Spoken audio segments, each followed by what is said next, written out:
Yechezk'el, chapter 10. Then I looked, and suddenly, on the dome over the heads of the keruvim, there appeared above them something like sapphire that seemed to take the form of a throne. He spoke to the man clothed in linen. He said, "Go in between the wheels, under the keruvim. Fill both your hands with fiery coals from between the keruvim, and throw them on the city." As I watched, he went. Now the keruvim were standing to the right of the house when the man entered, and the cloud filled the inner courtyard. The glory of Adonai rose from above the keruv to the threshold of the house, leaving the house filled with the cloud, and the courtyard full of the brilliance of Adonai's glory. The sound of the wings of the keruvim could be heard even in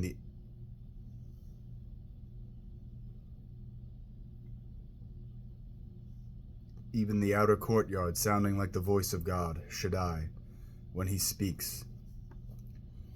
When he ordered the man clothed in linen to take fire from between the wheels, from between the keruvim, he went in and stood next to a wheel, and a keruv put out his hand from between the keruvim into the fire between the keruvim, took some of it and put it in the hands of the one clothed in linen, who took it and went out. Now there appeared among the keruvim the form of a man's hand under their wings. I looked and saw 4 wheels next to the keruvim, one wheel next to one keruv, and another wheel next to another keruv. The wheels had the color of beryl. Their shape was the same for all 4, like a wheel inside a wheel. When they moved, they could go in any of the 4 directions without turning as they moved. Rather, wherever the head looked, they followed, without turning as they moved. Their whole bodies, including their backs, hands, and wings, and also the wheels, were full of eyes all around.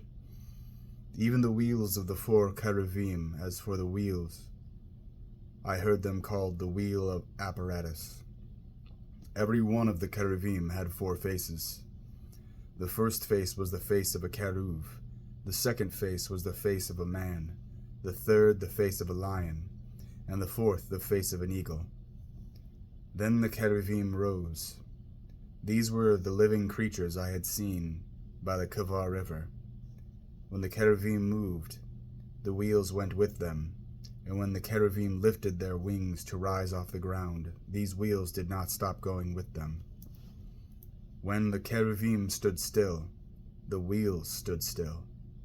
And when the former rose, the latter rose with them, because the spirit of the living creatures was in them.